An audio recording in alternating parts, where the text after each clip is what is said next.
نئی جماعت نئی سیاسی جماعت بنانے جا رہے ہیں. اہم ملاقاتیں بھی ان دنوں ان کی ہو رہی ہیں. آپ ان کی نئی سیاسی جماعت جو مستقبل میں بننے جا رہی ہے اس کے سیاسی منظرنامے میں کیا اہمیت دیکھ رہے ہیں؟ کافی کچھ ہو رہا ہے سیاسی موضوع پہ. ہم دیکھ رہے ہیں کہ سیاسی جماعتیں ایکٹیو ہیں. بلاول بھٹو زرداری صاحب نے بھی ایک طرح سے آج جو ہے وہ باقاعدہ انتخابی مہم کا آغاز کیا پیپلز پارٹی کا. سابق وزیر اعظم اور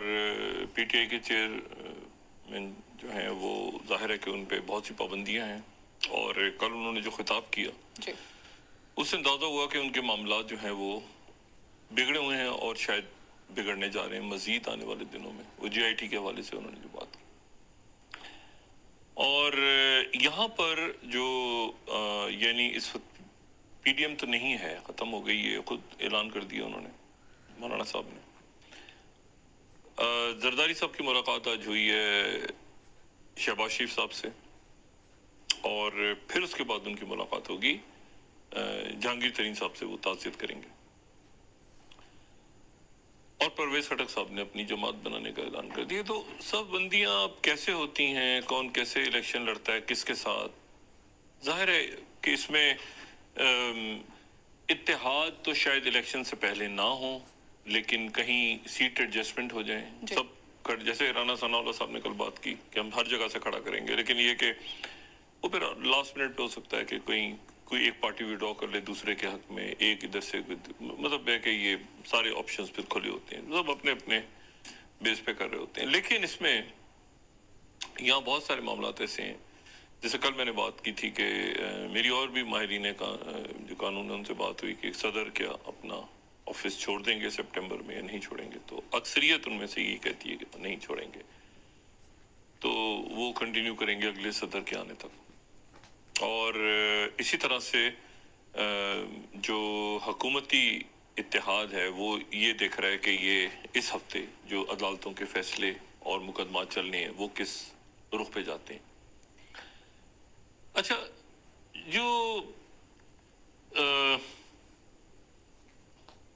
جن لوگوں نے چھوڑا ہے تحریک انصاف کو, سوال یہ ہے کہ کیا وہ اپنے ساتھ ووٹر بھی لے گئے ہیں یا ووٹر نہیں لے کے گئے. وہ سب خود گئے ہیں اور اپنے ساتھ ووٹر لے گئے ہیں یا نہیں لے کے گئے. اب اس پہ حکومت کے جو زوما ہیں ان میں سے اکثریت یہ سمجھ رہی ہے, اور جو استحکام پاکستان پارٹی کے بھی چند رہنماؤں سے بات ہوئی, وہ بھی کہہ رہے ہیں کہ جو کچھ تو ایسے ہیں جو بالکل الیکٹیبل ہیں, وہ تو بالکل ان کے تو اپنی آبائی نشستیں ہیں, لیکن اکثریت ایسی ہے جو آ تو گئے ہیں لیکن ان کا ووٹر شاید ان کے ساتھ نہیں ہے. اور یہ ریڈنگ جو ہے یہ مسلم لیگ نون کی بھی ہے جی, اور ووٹر جو ہے وہ چیئرمین پی ٹی آئی اور سابق وزیر اعظم کے ساتھ کھڑا ہے. اچھا, جب ووٹر ہی نہیں آیا پیچھے تو پھر خالی لوگوں کو کیا کرنا ہے, تو یہ ایک سوال ہے جس کی بنیاد پہ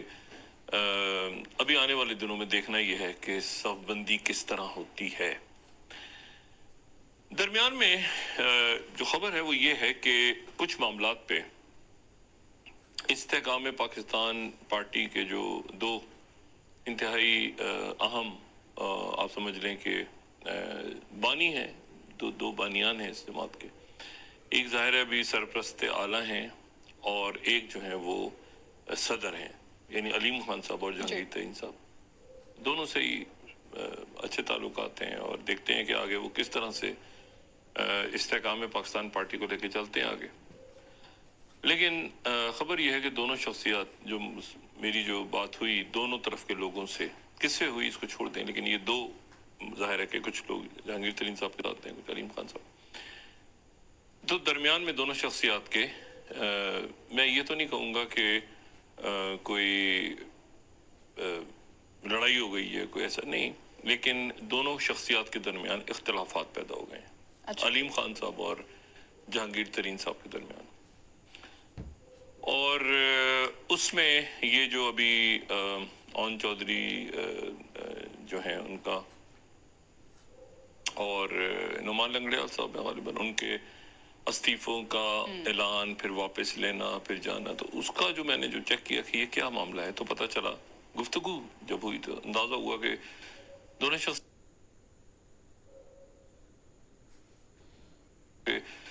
دونوں شخصیات کے درمیان کچھ معاملات پہ اختلافات پیدا ہو گئے ہیں، اور جہانگیر ترین صاحب چونکہ ظاہر ہے کہ ابھی ان کی ڈسکوالیفیکیشن کا معاملہ رہتا ہے، تو پارٹی جو ہے وہ پھر علیم خان صاحب کے نام پہ ہی رجسٹر ہوگی، تو اس کی رجسٹریشن میں بھی کچھ تاخیر اس لیے ہو رہی ہے کیونکہ جہانگیر ترین صاحب ایک تو گھر پہ ان کے افسوسناک واقعہ پیش آیا، اللہ تعالیٰ ان کے بھائی کے درجات بلند فرمائے،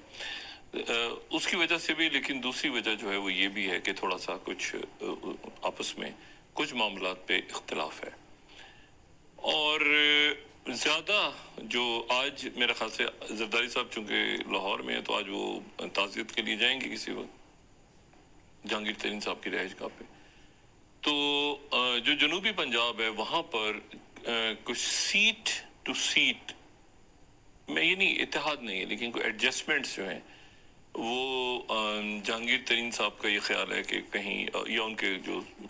ساتھی ہیں ان کا خیال یہ ہے کہ پیپلز پارٹی کو وہاں پہ ایج ہے تو کچھ جگہیں جو ہیں وہ پیپلز پارٹی کے لیے وہاں پہ چھوڑی جائیں، تو ایک انڈرسٹینڈنگ جو ہے وہ جو جہانگیر ترین صاحب کے ساتھ جو لوگ ہیں، اور ظاہر ہے الیکٹیبلز بہت سارے جہانگیر ترین صاحب کو دیکھ کر آئے ہیں، لیکن علیم خان صاحب جو ہیں وہ مطلب وہ تھوڑا سا اس کو آپ سمجھیں کہ شاید کچھ معاملات کو کسی اور طرح سے دیکھ رہے ہیں، وہ کیا ڈیٹیلز ہیں وہ بھی چند دنوں میں ہم بات کر لیں گے، لیکن آج میں صرف اتنا ہی بتا رہا ہوں کہ کچھ معاملات پہ اختلاف ہے جہانگیر ترین صاحب کا اور علیم خان صاحب کا۔ اب وہ اختلاف ایسا نہیں ہے کہ کہیں دو دھڑے بننے جا رہے ہیں، نہیں، لیکن اس مرحلے پہ اختلاف ہونا جو ہے وہ تھوڑا سا، کیونکہ یہ بات ظاہر ہے کہ نواز شریف صاحب کو بھی پتہ ہے، یہ شہباز شریف صاحب ہمیں پتہ ہے تو اور لوگوں کو بھی پتہ ہی ہوگی، تو ان کو بھی پتہ ہے، تو وہ یہ ہے کہ اب کس سے بات کس سے کرنی ہے، فیصلہ کس سے مطلب کون حتمی فیصلہ کرے گا استحکام پاکستان پارٹی کی طرف سے، تو اس لیے وہ تھوڑا سا ابھی جب تک یہ فائنل صورتحال نہیں ہو جاتی، کیونکہ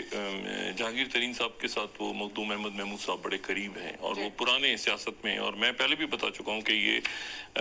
دونوں شخصیات جو ہیں یہ 1999 میں یہ نواز شریف صاحب کی کیبنٹ میں تھے دونوں، اور پھر اس کے بعد جو ہیں وہ مشرف صاحب کے ساتھ آگئے، کنٹینیو کیا، پھر ظاہر ہے ایک ساتھ جو ہے وہ بزنس بھی ایک ساتھ ہے اور کافی قریب بھی ہیں، وہ جو ہیں وہ پیپلز پارٹی جنوبی پنجاب کے صدر ہیں، قداور شخصیت ہیں، اور یہ جو ہیں جہانگیر ترین صاحب یہ بھی، تو وہ تھوڑا سا آپ سمجھیں کہ وہ علیم خان صاحب شاید دیکھتے ہیں آنے والے دنوں میں یہ استحکام پاکستان پارٹی جو ہے کس طرح آگے چلتی ہے، لیکن اس میں جو ایشو ہے وہ یہ ہے کہ اس ہفتے ایک تو عدالتوں سے کیا فیصلے ہوتے ہیں، اور پھر وہی بات کہ نیب ترامیم بھی ہیں،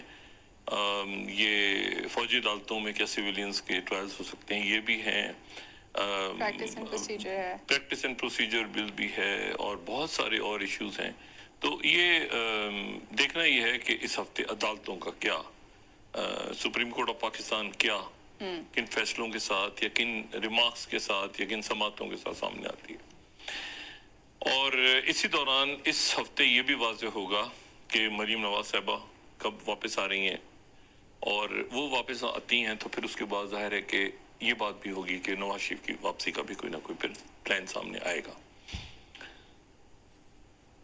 اس میں سیاست پر میں اس سے پہلے کہ میں مزید بات کروں، سب سے پہلے آگے بات کرنے سے پہلے وہ ہو گیا معاملہ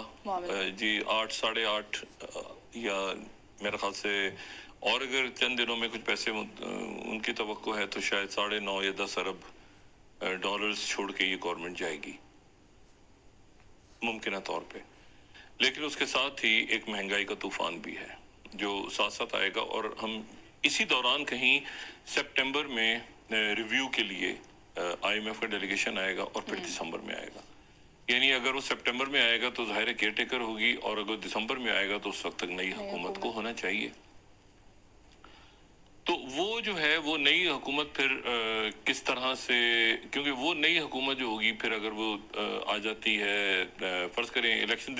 نومبر میں ہوتا ہے، اکتوبر میں ہوتا ہے، دونوں صورتوں میں